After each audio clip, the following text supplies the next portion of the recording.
Fala galera, tudo jóia por aí? Só o creme do milho, como é que vocês estão? Bom dia, boa tarde, boa noite. Hoje nós vamos falar de CEO narcisista. A gente vai ler uma reportagem aqui super bacana e fazer uns comentários em cima. E dividir, trocar experiências, que é o que esse espaço se propõe, tá bom? Bom, uma reportagem bacana do site Terra. Ela é do 24 de abril de 2024, tá? E o título é CEO narcisista tende a nomear líderes com os mesmos traços, né? Segundo o estudo, isso tem impacto na dinâmica e estabilidade das equipes. E quem escreveu a reportagem foi a Tatiana Promin e Jairo Bauer, grande Jairo Bauer, um profissional da área da saúde aí muita interação aí nos anos 2000, programas muito bacanas, sempre uma conversa, uma didática muito boa na área da saúde, né? Então que bom estar lendo essa reportagem que ele participou. Bom, o que diz a reportagem, né? Então aqui tem uma pessoa, né? Um rapaz com uma roupa social, uma gravata meio aberta aqui, olhando para o espelho, né? O narciso, para quem não sabe, o transtorno narcisista são pessoas que vêm da história da mitologia de Narciso, né? Que só olhava para o espelho, né? Nada mais era bonito além do espelho, né? De uma forma muito resumida. Bom, e aqui começamos, né? O narcisismo manifesta-se de diferentes formas em situações de liderança. Envolve desde a autoconfiança e o carisma até o foco destrutivo e a falta de consideração pelos outros. Esse traço de caráter em CEOs tem sido objeto de pesquisas há bastante tempo, mas até agora sabe-se muito pouco sobre seu impacto na composição mais ampla da alta administração de uma empresa, né? Então aqui ele começa falando do C-Level, né? Lembrando que o CEO você vai ter o CFO, o CIO, CMO, CRO, né? E diversos. Né?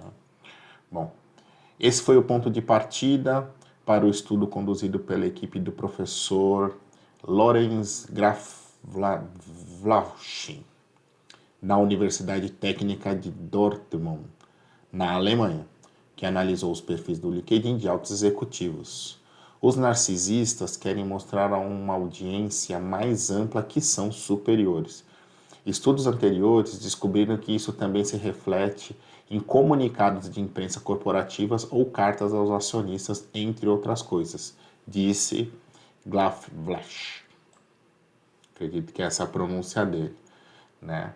Então, sabe aquela pessoa que quer muito comunicado, a foto principal, quer sempre o nome dele destacado, isso pode ser alguns sinais de que o CEO ele pode ter traços, né, de transtorno narcisista.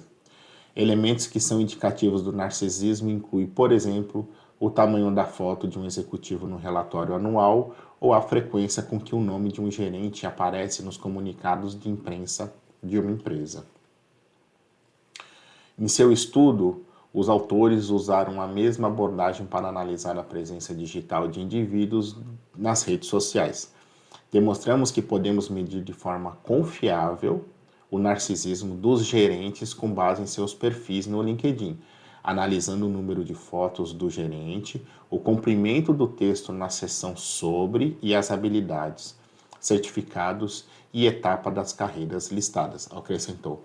Então aqui me parece que é muito voltado assim, quanto mais a superexposição, né, ou a supervalorização que esse profissional ele quer ter, a depender do cargo, isso pode ser um indicativo de que existe uma pessoa, né, essa pessoa ela tem ali traços narcisistas.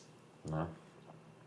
No total, a equipe analisou 11.705 perfis no LinkedIn de altos executivos de empresas dos Estados Unidos. Ia ser muito legal pensar em em algo que tenha algum estudo aqui no Brasil, né? E se você já viu, já leu, já alguém já comentou com você, divide aqui com a gente, né? O estudo revela uma tendência surpreendente, né? Então, de executivos nos Estados Unidos. CEOs com um grau mais alto de narcisismo nomeiam membros para seus conselhos de administração que refletem seus próprios traços de caráter, ou seja, que também exibem um traço narcisista.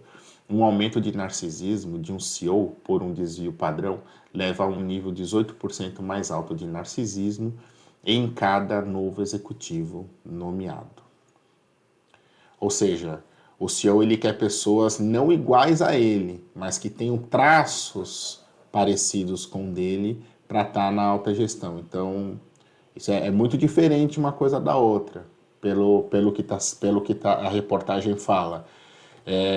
Não necessariamente o CEO com traços narcisistas ele quer uma pessoa igual, né? Aliás, essa pessoa, se for muito igual, isso aí pode ser até um problema, né? Então ele vai querer pessoas, e como se o conselho, o C-level, a alta administração, ela é composta de várias pessoas que reportam, vários diretores, diretores executivos, gerentes gerais, aí cada estrutura tem a sua forma de negócio, né? Tem a sua governança. Então é um CEO para um primeiro esquadrão ali de pessoas que vão ser coordenadas, né? Vão ser lideradas.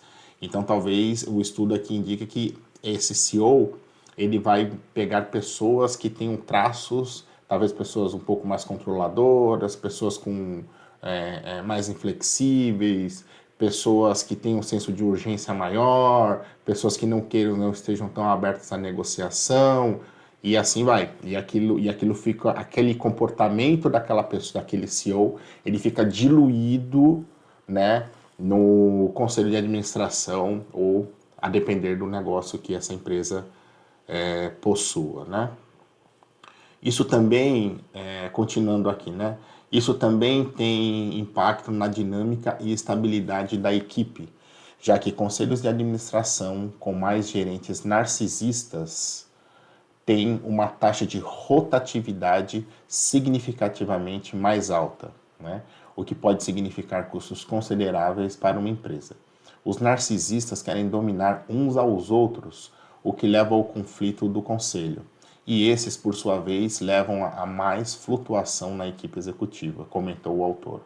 Ou seja, aqui é a tática que acontece que é dividir para conquistar, né? Então, eu acho que pode ter uma correlação, segundo esse estudo, que se um CEO ele deixa pessoas com características narcisistas no nível do conselho, então, e o narcisista por si só, na parte corporativa, ele é uma pessoa que ele não tem empatia, afinidade,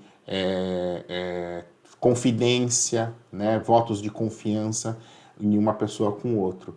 Então, talvez seja até estrategicamente que esse conselho ele seja montado dessa forma, né? Porque o CEO, se realmente ele é uma pessoa que ele tem essa característica narcisista, ele vai fazer com que ele consiga concentrar todas as decisões e as tomadas de decisão, de decisão, a parte estratégica, os conflitos que estão acontecendo entre as áreas, às vezes aquelas informações gerenciais que nem sempre são faladas nas reuniões, e isso acaba chegando, então, de certa forma, aos ouvidos desse CEO que intencionalmente montou essa estrutura de conselho com essa característica. Então você tem um conselho fragmentado, né, liderado por um CEO narcisista, e isso faz com que a dinâmica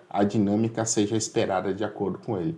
Mas como a própria reportagem fala, e aí vai da experiência de pessoas, né, de profissionais que já viveram nesse tipo de ambiente. Você tende a ter, é muito temporário as pessoas que ficam dentro desse ambiente. porque é um ambiente muito insalubre, desgastante, ele te desgasta emocionalmente, fisicamente. Então você imagina um diretor ou uma diretora que ele tem, além de reportar para um CEO, com todas essas características problemáticas, uma série de rotinas e demandas que precisam ser entregues todo dia, né? Tem equipe, tem metas, vendas, uma série de coisas complexas dentro de um negócio que você coloca uma camada adicional para esse gestor dentro desse conselho de administração. E imagina como não deve ser a conversa e a interação e que esse diretor ele vai ter com esse CEO. Deve ser algo muito desafiador e que exige aí uma questão de inteligência emocional e resiliência muito, muito grande, né? E não adianta, gente. O tom, a gente sabe que o tom ele sempre vem. O nível executivo acaba dando o tom para a organização, né? Aquele famoso top-down, né? O topo da pirâmide, etc. A cultura organizacional, quem dá o tom acaba sendo o comportamento e a forma de interagir que o presidente da empresa tem, o CEO, aí cada um emprega um nome adequado para o seu negócio, né? Então esses ambientes tendem a não ser muito agradáveis, né? E também um dos indicadores, como a própria reportagem fala, são alta rotatividade. Alta rotatividade, desânimo da equipe, baixa estima dos colaboradores, equipes muito fragmentadas, falta de confiança para realizar trabalhos em equipe. Tem alguns flags aí, hein, galera? Bom, e finalizando aqui a reportagem, né? Os resultados do estudo mostram que é importante para os CEOs e conselhos de administração entenderem melhor a dinâmica em suas equipes executivas e revisarem o processo de seleção de gerentes. Para os pesquisadores, isso pode ser alcançado se os traços de personalidade dos gerentes também forem avaliados de forma equilibrada, né? Então, aí é um fechamento aqui da reportagem.